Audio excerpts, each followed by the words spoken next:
नमस्कार मित्रांनो, स्वागत आहे माहिती मित्र आपल्या यूट्यूब चॅनलवर. तर मित्रांनो, आजपासून करंट अफेअर सिरीज सुरू केली आहे, जे तुमच्या सर्व सरळ सेवा एक्झामसाठी उपयुक्त ठरेल. आणि आपल्या एक्झाममध्ये आपण मूळतः जो फोकस केलेला आहे तो आहे पोलीस भरती आणि इतर ज्या क्लास सीच्या गट कच्या जे म्हणजे तलाठी भरती असेल किंवा कोणत्याही सरळ सेवा भरती असेल, आगामी परीक्षा येत असतील, त्याच्यासाठी आपण इथे तयारी करून घेणार आहे. आपण डेली 20 प्रश्न घेणार आहे डेली करंट अफेअर बेसिसवर. आणि ही आपली आजची पहिली व्हिडिओ असणार आहे सिरीजची, तो आपण ही पुढचे 1 वर्ष कंटिन्यू करणार आहे. जर तुमचा रिस्पॉन्स चांगला असेल तर आपण हे पुढे पण कंटिन्यू करू.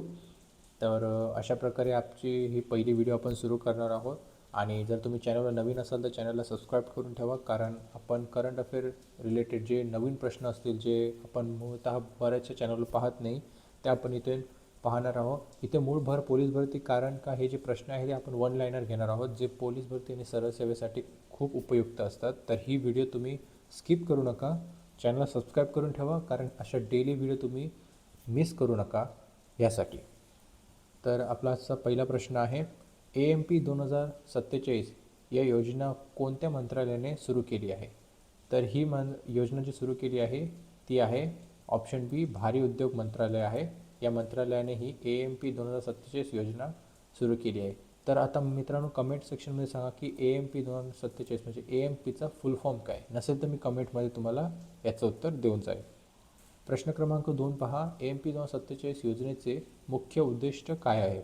तर या योजनेचं मुख्य उद्दिष्ट काय आहे तुम्ही सांगा.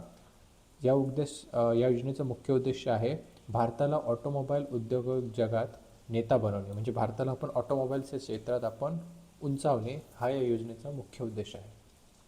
आणि या योजनेची सुरुवात आपण आधीच चेक केली आहे, भारी उद्योग मंत्रालयाने केलेली आहे. त्यानंतर AMP 2047 योजनेची बैठक कोणत्या AMP 2047 योजनेची बैठक ही कोणाच्या अध्यक्षतेखाली झाली आहे? तर ही अध्यक्षता केली आहे, पार पाडली आहे पंतप्रधान नरेंद्र मोदी यांनी.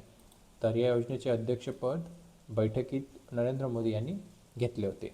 त्यानंतर AMP 2047 योजनेचे कोणते लक्ष वर्ष आहे, म्हणजे हे जे आपण टार्गेट ठेवलं हे कोणत्या वर्षाचे आहे? तर हे आपण 2047 नावातच आहे, त्यामुळे याचं उत्तर देखील आहे 2047. यूथ स्पिरिच्युअल समिट 2025 कोठे पार पडली? ही समिट तुम्ही लेटेस्टमध्ये जर पाहिली असेल, काल 2 दिवसा अगोदर ही खूप चर्चेत होती. तर ह्या स्पिरिच्युअल समिट 2025 ही आपली पार पाडली आहे, ती आहे वाराणसी. हे लक्षात ठेवण्यासाठी खूप इझी आहे, कारण हे PM यांच्या कॉन्स्टिट्युन्सीमधूनच ही पार पडली होती स्पिरिच्युअल समिट. त्यानंतर प्रश्न 6 आहे, यूथ स्पिरिच्युअल समिट 2025चे उद्घाटन कोणी केले? मात्र इथे लक्षात ठेवण्याची गोष्ट ही आहे की उद्घाटन पंतप्रधान यांनी नाही केले. भलेही पंतप्रधान यांच्या कॉन्स्टिट्युन्सीमध्ये याचं उद्घाटन झालं असेल, पण याचं उद्घाटन जे केलं आहे ते आहे मनसुख मांडविया. आता मनसुख मांडविया हे कोण आहेत हे तुम्ही मला कमेंट सेक्शनमध्ये सांगा, किंवा ह्याचं उत्तर मी कमेंट सेक्शनमध्ये पिन करेन. त्यानंतर यूथ स्पिरिच्युअल समिटचा उद्देश काय होता? तर या समिटचा उद्देश काय होता तुम्ही सांगू शकतात. ऑप्शन ए, रोजगार वाढवणे, नशामुक्त युवा किंवा धर्मगुरूंशी चर्चा करणे किंवा विज्ञान प्रोत्साहन. तर याचं मेन उद्देश आहे यूथ स्पिरिच्युअल समिट, याचा मेन उद्देश म्हणजे नशामुक्त युवा. आता यूथ समिट म्हटल्यावर हे यूथचे जे प्रॉब्लेम्स आहेत त्या रिलेटेड आहे, त्यामुळे तुम्ही समजू शकता की यूथमध्ये एक रोजगार आणि नशा किंवा जे आपण अंमली पदार्थांचं सेवन जे चाललं आहे यामध्ये आपण तुम्ही रिलेट करू शकतात. पण यातल्या नशामुक्ती हे तुम्हाला ह्या यूथ स्पिरिच्युअल समिटचं एकदम नोट करायचं आहे, लक्षात ठेवायचं आहे. या समिटच्या शेवटी काय जाहीर करण्यात आले? आता जी यूथ स्पिरिच्युअल समिट होती ह्याच्या शेवटी आपण काय जाहीर केलं, तर काशी डिक्लेरेशन. आता काशी डिक्लेरेशन काय आहे हे मी तुम्हाला नेक्स्ट पिक्चरमध्ये सांगेन.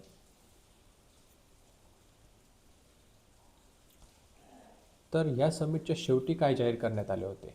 तर हा प्रश्न तर तुम्हाला येणार नाही, पण आपण आज स्किप करूया. त्यानंतर आहे AMP 2047 योजनेत कोणत्या प्रकारच्या तंत्रज्ञानावर भर दिला गेला? आता AMP 2047ची प्रक्रिया होती, योजना होती, यावर कोणत्या तंत्रज्ञानावर भर देण्यात आला? तर ऑप्शन बी, इलेक्ट्रिक, हायड्रोजन आणि AI आधारित वाहने. प्रश्न क्रमांक 10, AMP 2047 योजना कोणत्या धोरणाअंतर्गत तयार झाली आहे?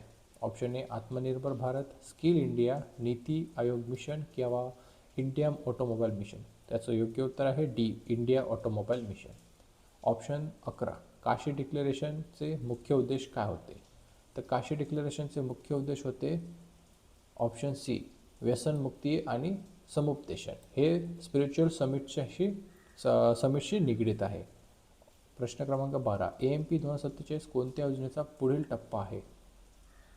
ऑप्शन बी ह्याचं योग्य उत्तर आहे AMP 2016 ते 26चे. म्हणजेच ही जी स्कीम आहे जी 2016-26मध्ये झाली होती, त्याचं नाव फक्त आता ह्यानं स्कीम वाढवून 2047 केलं आहे. प्रश्न क्रमांक 13, काशी डिक्लेरेशन अंतर्गत कोणती डिजिटल सेवा तयार करण्यात आली आहे? काशी डिक्लेरेशन अंतर्गत कोणती डिजिटल सेवा तयार करण्यात आली आहे? त्याचं योग्य उत्तर आहे बी डिजिटल समुपदेशन प्लॅटफॉर्म. त्यानंतर आहे प्रश्न क्रमांक 14, AMP 2047मध्ये कोणत्या मंत्रालयाचा समावेश आहे? त्याचं उत्तर आपण पहिलंच पाहिलं होतं आणि आपल्याला याबद्दल माहीत आहे, त्यामुळे आपण एक अंदाज लावू शकतो आणि तो अंदाज आपला बरोबर येईल. तो म्हणजे परिवहन मंत्रालय, नीती आयोग आणि भारी उद्योग मंत्रालय. असं तुम्हाला कंबाईन ऑप्शन आणि वरीलपैकी सर्व बरोबर असंही तुम्हाला देऊ शकतात, त्यामुळे याची तुम्ही काळजी घ्या. प्रश्न क्रमांक 15, AMP 2047 भारताला कोणत्या क्षेत्रात प्रतिस्पर्धी बनवेल? त्याचे योग्य उत्तर आहे सी ऑटोमोबाईल उत्पादन. प्रश्न क्रमांक 16, AMP 2047 कोणाच्या सहकार्याने तयार झाला आहे? तर याचं योग्य उत्तर आहे ऑप्शन सी सरकार, उद्योग, तज्ज्ञ. त्यानंतर आहे प्रश्न 17, EV व्यतिरिक्त AMP 2047 कोणत्या तंत्रज्ञानावर भर देईल? EV व्यतिरिक्त आता ह्याच्यावर आपण पाहिलं होतं की हे मोटरसायकल किंवा जे आपले ऑटोमोबाईल सेक्टर आहे त्याच्या रिलेटेड आहे. तर EVमध्ये EV सोडून हे तंत्रज्ञान कोणावर भर देईल? याचं उत्तर म्हणजे तुम्हाला आहे हायड्रोजन आणि सॉफ्टवेअर आधारित वाहने. त्यानंतर आहे प्रश्न क्रमांक 18, युथ स्पिरिच्युअल समिटमध्ये किती प्रतिनिधी सहभागी झाले?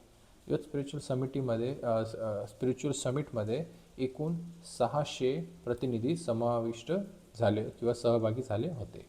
प्रश्न क्रमांक 19 आहे AMP 2047 अंतर्गत भारताला ऑटो क्षेत्रात कशाचे केंद्र बनवायचे आहे? तर आहे ऑप्शन बी डिझाईन व उत्पादन केंद्र. त्यानंतर शेवटचा प्रश्न आहे युथ स्पिरिच्युअल समिट 2025ची थीम काय होती? त्या समिटची थीम होती ऑप्शन क्रमांक सी नशामुक्त युवा विकसित भारत. अशा प्रकारचे 20 प्रश्न होते.